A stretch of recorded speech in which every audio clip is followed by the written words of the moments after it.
we do, right from home, at the workplace, everywhere. Now, I want to start off with a very famous story about a farmer in Nyali. And some of you may know this because it's a famous case. There was a famous timber merchant in Nyali who incorporated a company together with his wife. So 2 directors, 2 shareholders. And at some point, the farmer decided to marry a second wife. And the farmer decided that he wanted to build a house for this second wife. And I went to those sites last weekend, so I know they build timber houses. And CS Liberty, I saw the timber houses. So he decided that he wanted to build a house for his second wife, and he needed timber to do that. And he said, I'm going to use the timber that we have. And he actually did that. And his wife took him, his first wife, took him to court and said, you cannot do that. And he said, why? And she said, well, this needs to be a company decision. The board of directors needs to meet and make the decision to allow you to use that timber. And in court, the famous argument was this. Kampuni yangu. Bibi. Timber je. So, kuna shida gani? So, that really underpins the issue of corporate governance. The fact that once you incorporate a company, it is no longer you. It is a different legal entity which must subscribe to certain codes or certain practices of governance, because it's not just about you. It is not the way you wake up in the morning and decide to bet. No. Companies have to be governed using certain rules and using certain agreed processes and procedures that will safeguard the investment of the shareholders. Now, in my presentation this morning, I will talk about professional standards and codes of governance, why we need to have them. I will then briefly look at the countries that have particularly the codes of corporate governance. Then I will speak a little bit about Kenya, and then I will go into common themes with regard to some of the codes of governance that we have around. And then I will zero in on the ICPSK code of governance for private organizations, which some of you may have. Those of you who have not purchased a copy, the CEO has told me that the Institute is taking orders. So if you do wish to have a copy of the Code of Corporate Governance for private organizations, please do purchase a copy from the Institute. Now, the beauty about being asked to speak in a topic that is very open-ended is you make it what you want it to be. So when you look at the topic I have, it's quite open-ended. What do I say about professional standards? And what do I say about codes of corporate governance? So I will make it what I think it ought to be. Now, I'll start off by professional standards. And what is professional standards? Professional standards are basically agreed standards of behavior, agreed standards of measure for certain behavior relevant to a particular profession. As an institute, we do have a mandate to develop professional standards, and these professional standards reflect the values of the institute, reflect the values of the profession and clarify to members what standards of behavior are expected of them. They also represent the criteria against which stakeholders measure the performance of certain professionals. And the primary purpose of professional codes or professional standards is really to promote corporate governance. And I'm talking about corporate governance because we're talking about the Institute. If we were speaking about professional standards for medical personnel, perhaps we would be talking about something else. Now, the Institute does have a mandate, like I said, to develop professional standards. And the following standards have actually been developed by the Institute. The first is a standard on general meetings.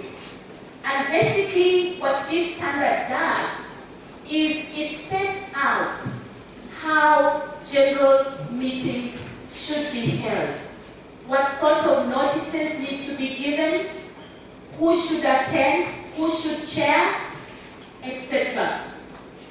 Then we have the second standard, which is the role of the corporate secretary in corporate governance. We also have a standard on the corporate seal, or the company seal.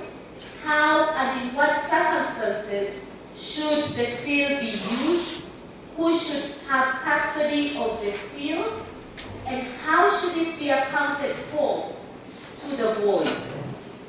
The last standard which the Institute has developed is a standard on meetings of the board of directors.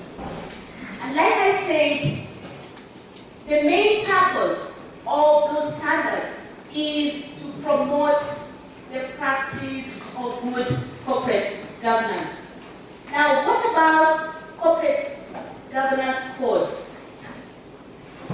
Corporate governance codes are a set of principles of good corporate governance and standards that deal with how an organization is managed by its board, how it is governed by its board. So the codes will set out the role and responsibilities of the board, the role of management, how meetings should be held, and so on and so forth. But what's about corporate governance? And I've put there what I think is basically what the corporate governance framework is. So corporate governance encompasses all those matters that you see on your screen up there. The board of directors, how is the board appointed? What about the term of office? What about remuneration? What about board committees? What are the responsibilities of the board committees? What mandates do board committees have? It deals with the mission, vision, and strategy of the organization. It deals with the hierarchy in the organization, etc., so on and so forth. So basically, it will deal with all those topics that you see on your screen. In a nutshell, therefore, corporate governance codes would basically deal with the authority within an organization. How is that authority exercised? By whom? In what circumstances? It will deal with decision-making. How is the decision-making process within an organization? It will deal with accountability. Who is the board accountable to? Who is management accountable to? And how are these people held to account? And he talked about the benefits of good corporate governance. But basically, good corporate governance means better oversight and accountability of organizations. It means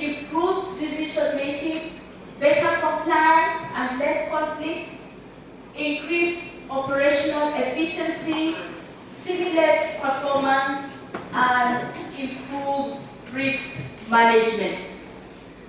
Now, when developing codes of corporate governance, it is always important to ask the question, why are we doing this? Why do we have to have a code of corporate governance? And the picture I have on the screen is, you see, is that a chicken or a cock? Chicken. And it wants to, it's a cock. It wants to cross the road. And the question we should be asking ourselves is, why does it want to cross the road? Because it wants to collect its shuttlecock across the road. So for us, when we are developing codes of corporate governance, the question is, why are we doing it? Are we doing it simply because we want to be like everybody else who has a code of corporate governance, who has professional standards? What is the burning platform? What is driving it? Because once you understand what the burning platform is, then you develop a code of corporate governance that is fit for purpose, that addresses your particular circumstances and addresses the problem that you're trying to cure. Have we seen this? Is it familiar? Who has been in an AGM that has turned out like that?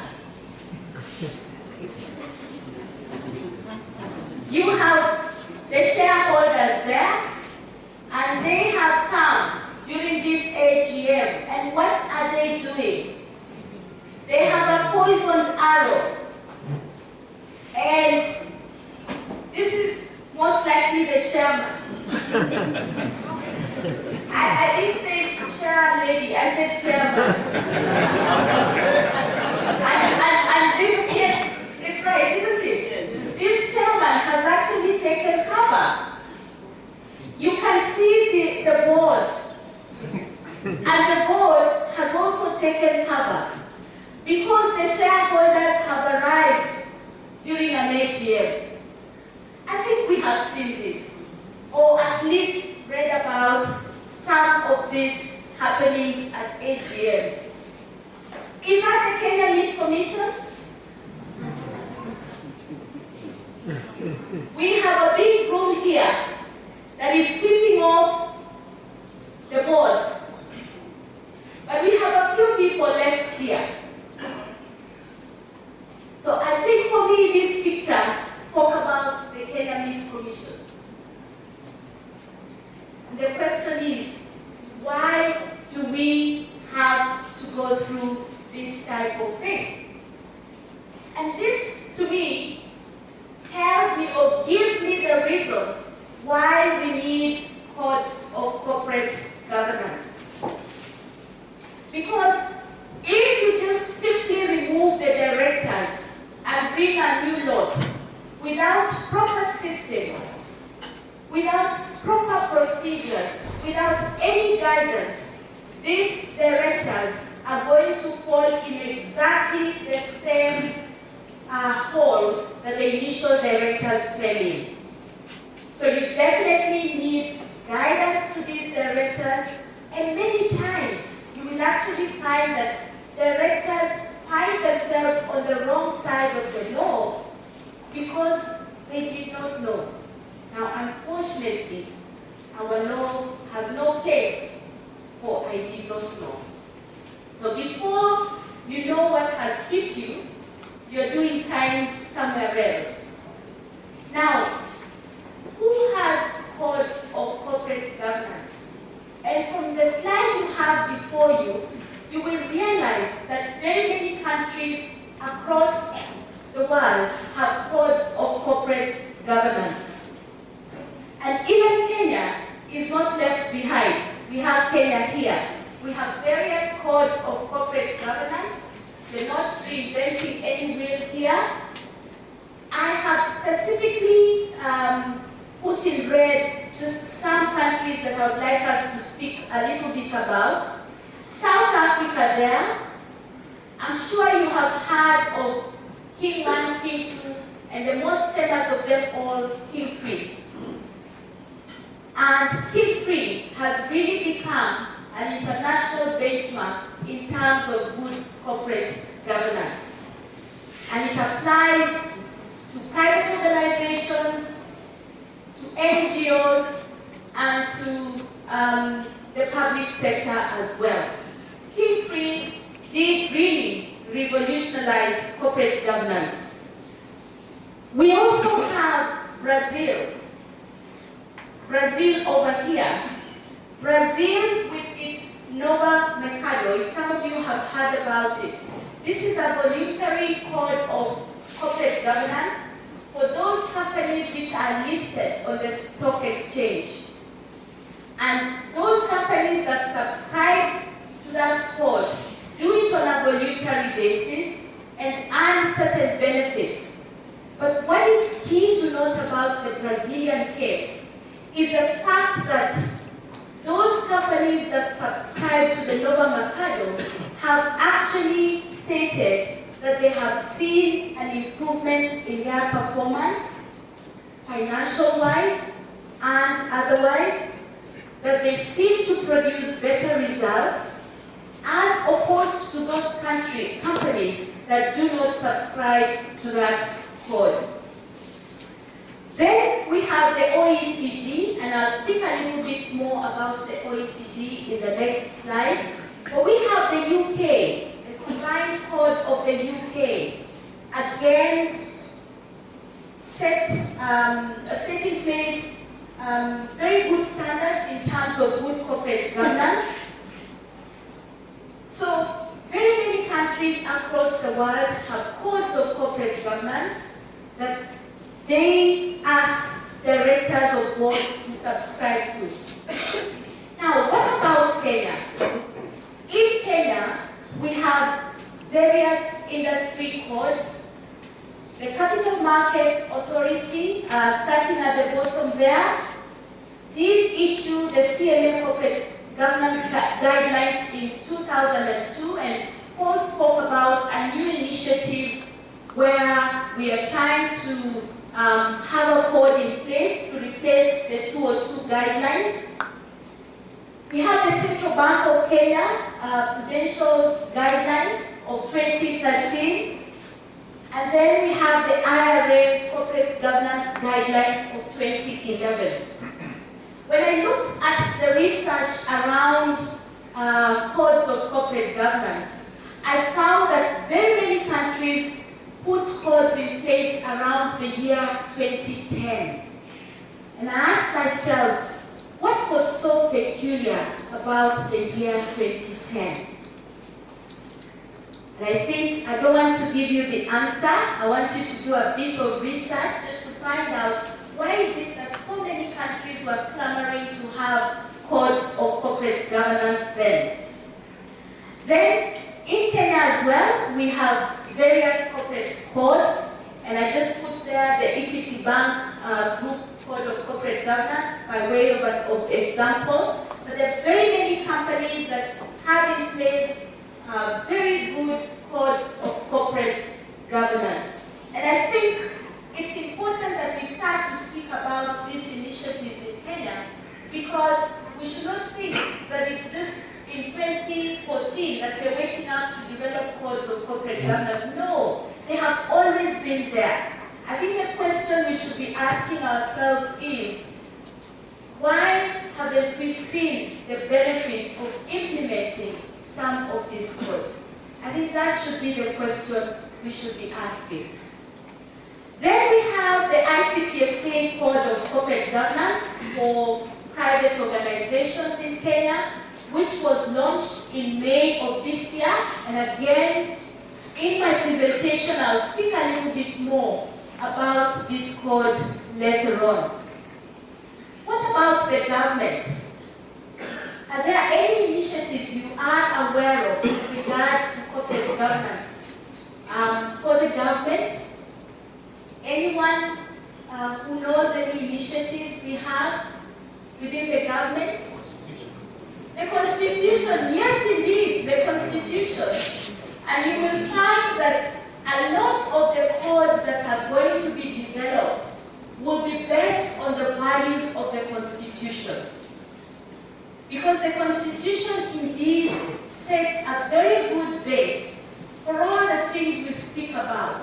When we speak about diversity on boards, we are basically just talking about what the Constitution has in place. The OECD principles have actually become international benchmarks for those countries and organizations that want to put in place codes of corporate governance. The first principle is ensuring the basis for an effective corporate governance framework.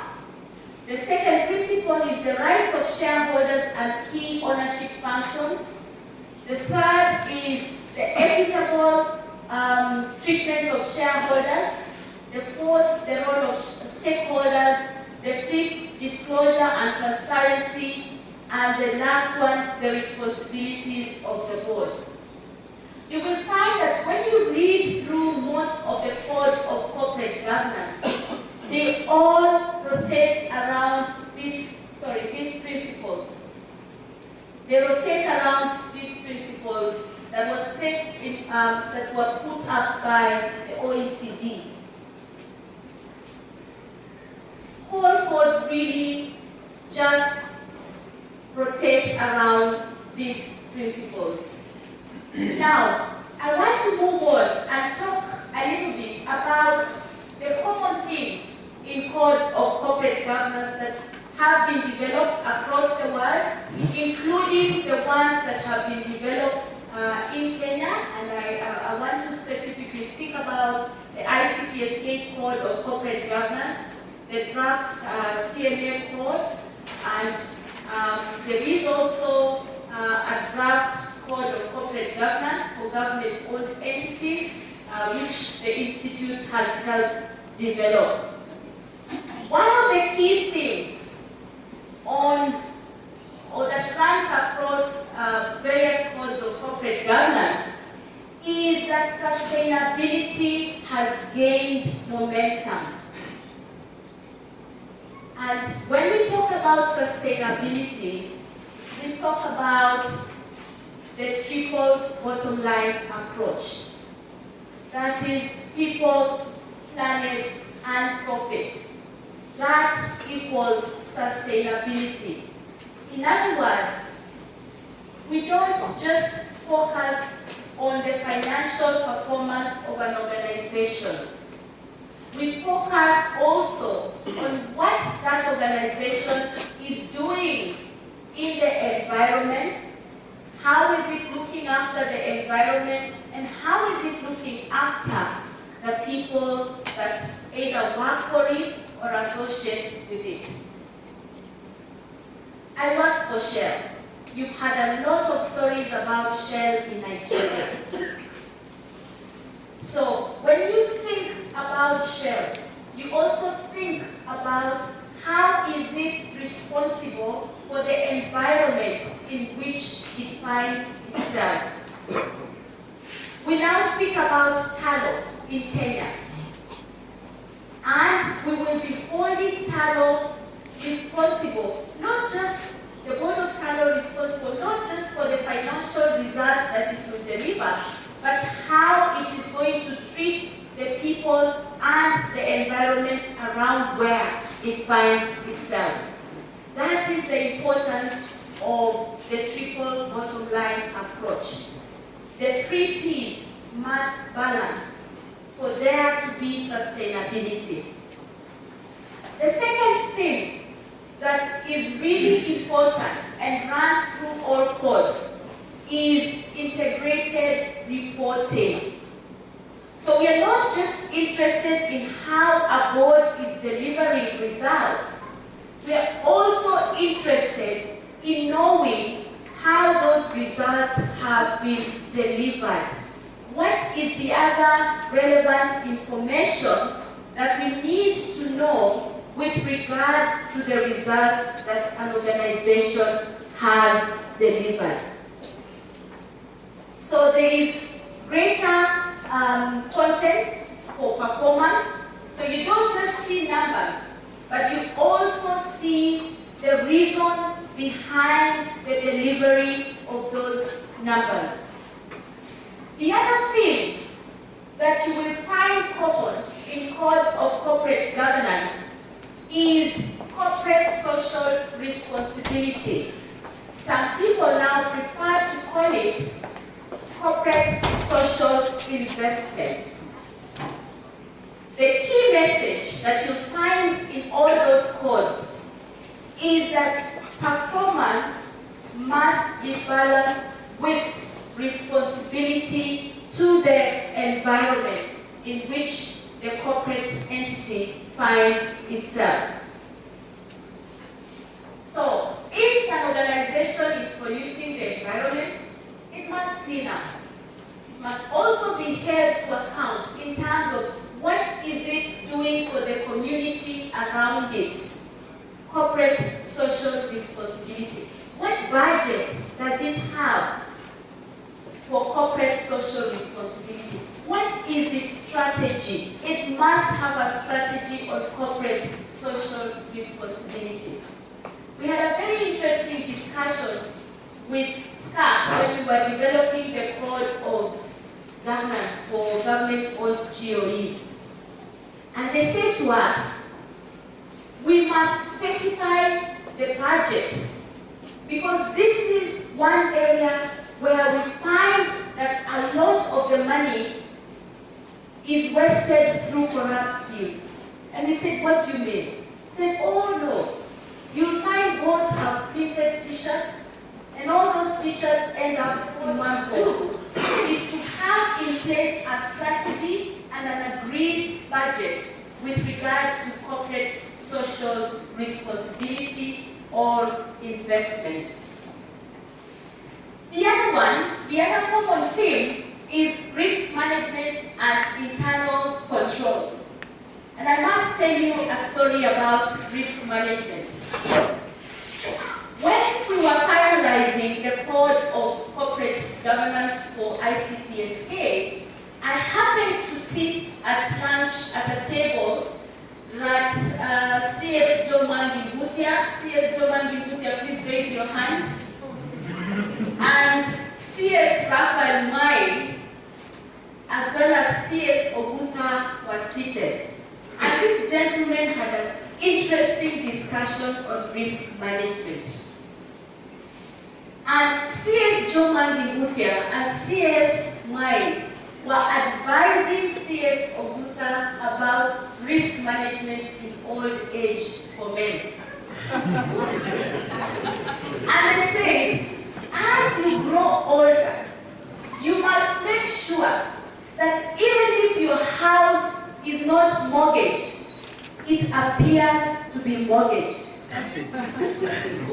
You must also make sure that the managing director in your house knows that that house is mortgaged, and in fact, on certain months, you must pretend to borrow some money from the kitchen to pay for that mortgage. So I asked them, why so? Why must you do that? Why must you go to the extent of even pretending that you have mortgaged your house? They say, you know what? There is something called removing the stamp. I'm told certain communities know what removing the stamp is. That when a man grows old and he has produced all the wealth that he can never produce, you remove him.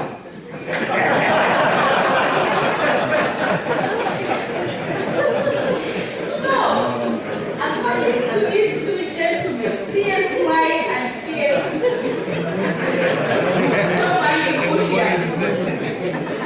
the risk mitigation strategy is you must pretend to be very indebted, so much so that removing you means problems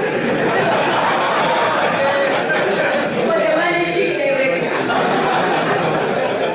And in fact, I remember they went further and said, you must clearly tell the managing director that your mortgage is not insured, because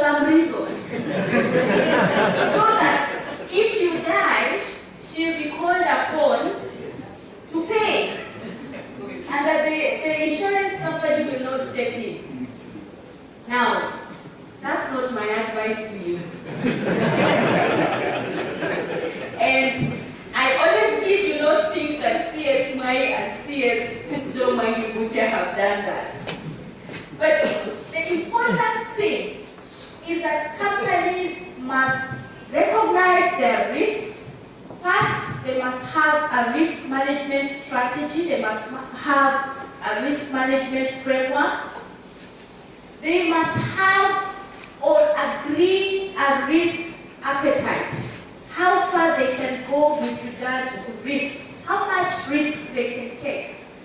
They must then have a risk management strategy. How do they manage their risk? Internal controls. And stakeholders should demand or hold companies or boards accountable for risk management and internal controls. Because you can work so hard, but all the revenue that you generate is lost simply because you haven't managed your risks properly or you do not have proper internal controls. So risk management and internal controls is a key thing in all the codes that we surveyed. Now, an effective board. That is another key thing in all the codes that we surveyed. Now, these gentlemen and ladies are having a board meeting. And the chairman then says, it is settled. We put out a press release saying we cannot remember what we decided. Isn't that an effective board? Do you think it is? No. No. So codes of corporate governance are requiring that organizations have effective boards. Boards that effectively carry out their role of being stewards of the assets which have been placed in their hands to manage. Now, the other thing that we found in most codes that we surveyed is that there are certain tools that boards ought to have which will help them in becoming an effective board. One of those is a board charter, that each board must have what is called a board charter that sets out their roles and responsibilities, that sets out how their role is different from that of management, that sets out their values, that sets out how they manage their meetings, how meetings are held, etc. The other tool that each board must have is a work plan. A work plan that sets out the activities of the board for an entire year, so that you avoid situations where the chairman simply wakes up and decides, oh, today we are going to do this. Actually, I want to implement a board work plan in my house. And as the managing director, I'm going to drive it. And the chairman has to agree. Because these chairmen have a way of just waking up and deciding this company is leaving the country today, which is very it destabilizes people. So even in your houses, even in your homes, try and have a family work plan. It helps. It helps in terms of planning, it helps in terms of allocating resources, etc. The other tools that boards of directors need to have is how can they make their committees effective. I think my site is failing me. Let me try and look. Board evaluation, yes. The boards should have a board evaluation mechanism, and boards should also have a code of conduct and ethics that they subscribe to. Another common thing in the codes of corporate governance that we surveyed is the whistleblowing. I think some of you may have read the story of a whistleblower. I think about 2 weeks ago, a whistleblower who was then found dead somewhere. Now, those two gentlemen are sleeping on the streets And the first one is telling the other one how he has lost his family, etc. And this second one is basically saying the reason why he is on the street is he blew the whistle. And this is a reality in most organizations, that people who speak up about the things that are going wrong in that organization find themselves either out or find themselves in situations where they never assumed they would ever be. So whistleblowing is becoming quite critical, and you will find that in the codes that we have drafted for ICPSK, for example, we have provided that each board must have a whistleblowing policy that protects whistleblowers so that people feel empowered to speak up about anything which is going wrong in the organization. So let's work together and speak up against anything that is going wrong. The other thing that we have found in all the codes that we surveyed is the governance audit. The governance audit. And I don't think I need to speak too much about the governance audit, because as members of the Institute, you no doubt are aware about the governance audit. And this is a meeting which is going on, and the chairman says, "Gentlemen, ladies, I propose we take a short break, during which we then hold our meeting." I'm sure you have heard about this. And I sit on another board, the Women on Boards Network, and this is a common complaint from the ladies, that they find that the meeting never takes place within the meeting. Yes, the meeting takes place elsewhere. At night, in the clubs, in the gyms, perhaps. So that by the time the ladies are coming to ask questions, they are looked at like they are asking stupid questions, because the men already moved on. They had that discussion elsewhere. Yeah? So, the governance audit will be looking at some of these things. How is the meeting conducted? Are people allowed to ask questions? Or are meetings happening elsewhere and the board simply comes to rubber stamp what has been decided? So that's a common one. But I must say that you will not find the governance audit in codes. For example, the UK code, you will not find it there. You will not find it in Brazil.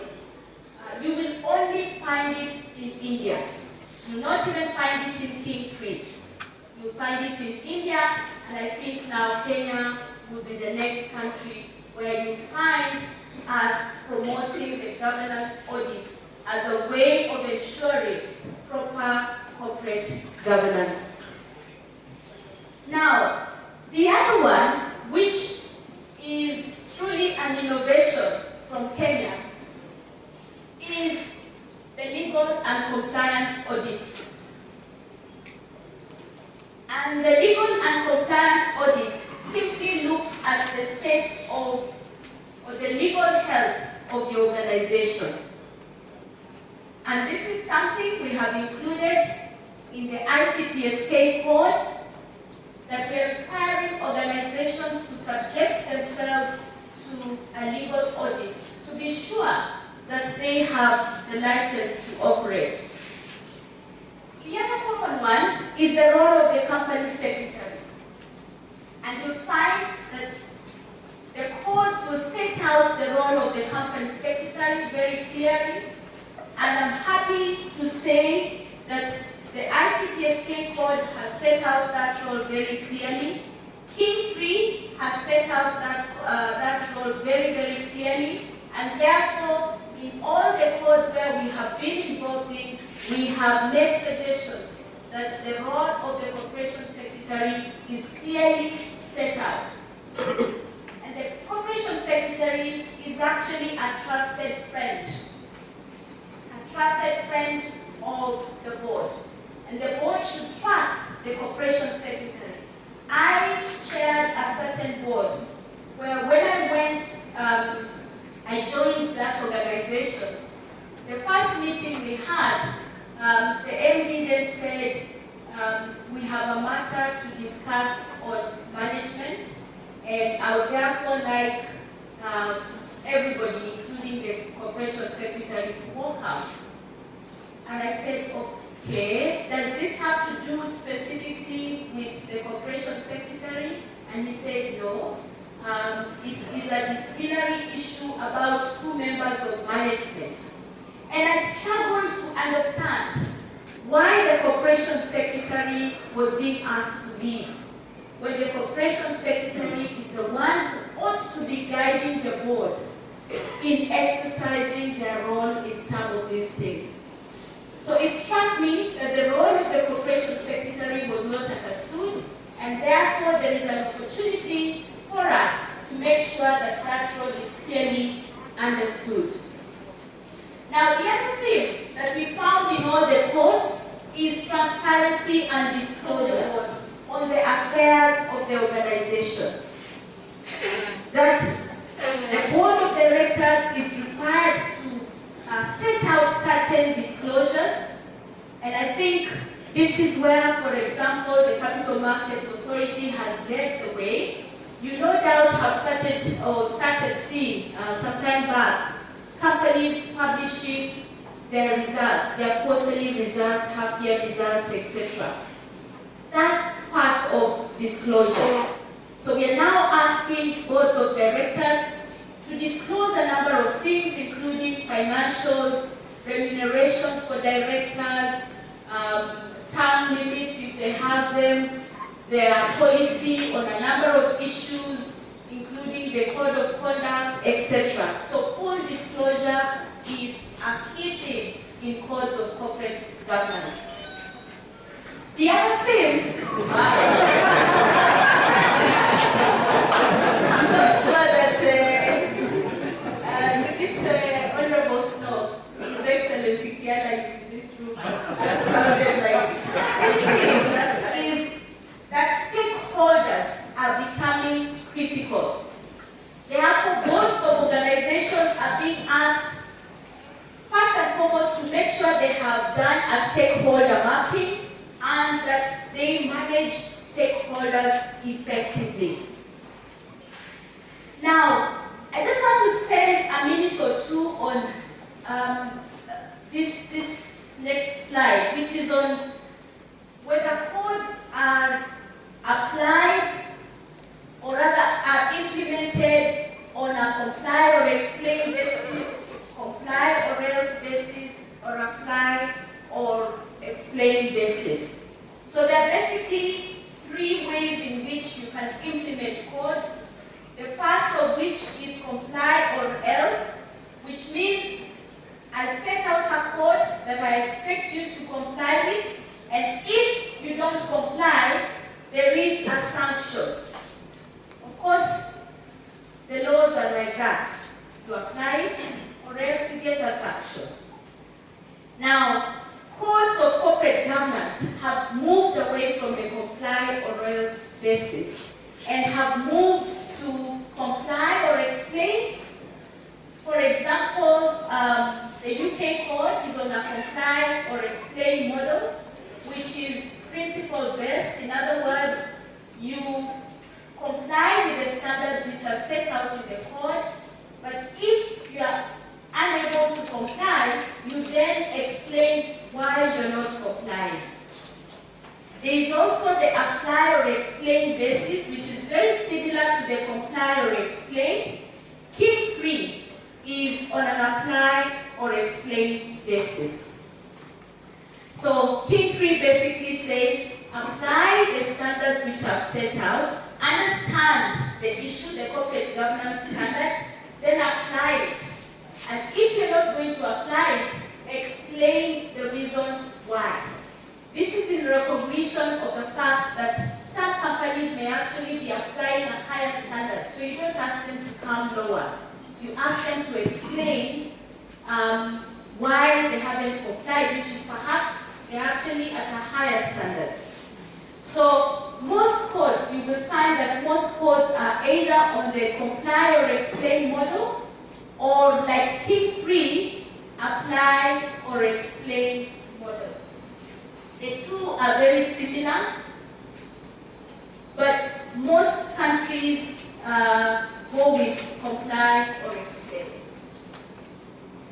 Now, other things which are covered, other things in codes, term limits. We are now starting to see term limits. The GOE code is going to propose 2 terms of 3 years each. The ICPSK code has set out term limits as well, 2 terms. And we believe that this is good governance, that it is always good to inject new blood and new experience into an organization. There is also an emphasis on board independence, that the board is not held hostage by certain other interests, that board members must exercise independence in performing their role. There is also a very important issue of induction and skills development, and one of the proposals we have made is that each board must be inducted in their role, and each board member must undergo a certain number of hours. Just the same way ICPSK requires us to do CPDs, that board members are going to be required to undertake a number of hours in corporate governance per year. Succession planning, critical, that we should have a succession plan, not just for the CEO, which is very common, but for board members as well. I'm associated with a company I know which has had board members for a very long time. And what tends to happen is that they think in the same way they thought 10 years ago. There is no new thinking, and that is what succession plan does. It allows you to inject new thinking into an organization. The concept of separation of roles is also critical, and we are setting out the separations of roles between board and management, chairman and CEO, and secretary and CEO. As the chairman mentioned, I think it's now accepted within public policy that the role of the CEO will be separated from that of the secretary, which is critical to us. One of the issues we faced when we were discussing with the government was, but what does this secretary do? Because they're so used to the CEO acting as both the CEO and the secretary. And so we had to explain that the CEO really has a separate role which is quite separate from that of the secretary. And then the importance of minority shareholders, that boards must make sure that they safeguard the interests of minority shareholders. Now, I come down to the ICPSK Code of Corporate Governance, and the code is divided into 8 chapters. The first talks about the board of directors. The second is transparency and disclosure. The third is accountability, risk management, and internal controls. And then the fourth is ethical leadership and corporate citizenship, shareholder rights and obligations, stakeholder relationships, sustainability, performance management, and then lastly, compliance with laws and regulations.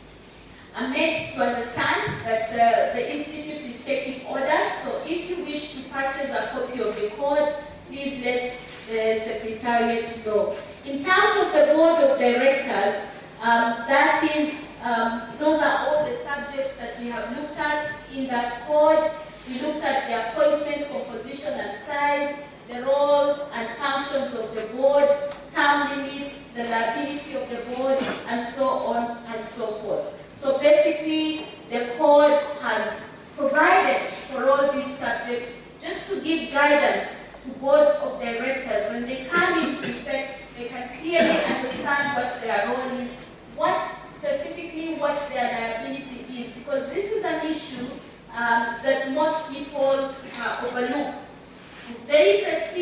be appointed onto a board, but not so prestigious to walk into a cell without your shoes. So it's an important area to pay attention to when you're requested to become a director. Always ask yourself, what liability am I exposing myself to? Under transparency and disclosure, again, those are the matters we have discussed there. We are basically asking the board of directors to disclose all these matters, including the remuneration structure. This was a very contentious area because at first we had suggested that boards should declare the remuneration of each board member by name. And as we all know, even those of us who sit on boards of state corporations, and we know that the going rate is 20,000 taxed down to 14, we still don't want it declared that Catherine earned 14,000. So, it's a very contentious area, but we're still asking that the remuneration structure should be declared to all the stakeholders. Another key area is procurement. That the organization should disclose some of the top procurement within the organization, because again, over history, there has been a lot of issues around procurement. The next chapter talks about accountability, risk management, and internal controls. And we have talked about financial reporting, risk management, internal controls, etc., so on and so forth. So that is what is covered under Chapter 3 of the Code. Under Chapter 4, ethical leadership and corporate citizenship, we have talked about ethics and integrity. We have talked about the requirement to have a code of conduct and ethics. We've talked about conflict of interest. We've talked about corporate reputation and image, whistleblowing, and corporate social responsibility and investment.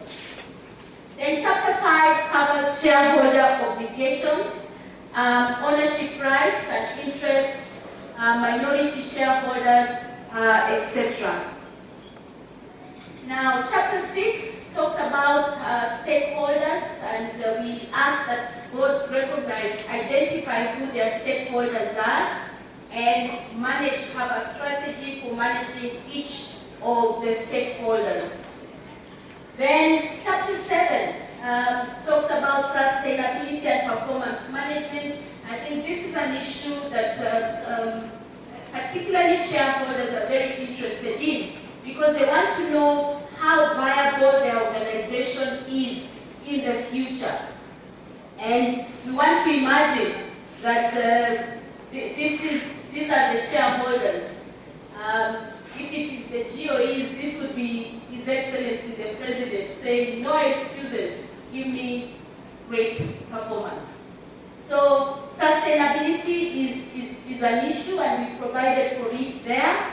And then the last chapter is on applicable laws, regulations, and standards, and how we interface with the Constitution. Every organization should have a compliance strategy and the legal compliance audit. I want to end by sharing with you this. This was a criminal, and he has been dragged before a court of law. So the prosecutor is asking him, how could you swindle those good people who trusted you? And his answer is so simple. You cannot swindle people who don't trust you. But isn't that the truth? If they trust you, you can swindle them, isn't it? But if they don't trust you, how do you do it? You cannot swindle people who don't trust you. They trust you so much that they don't look beyond what you're telling them.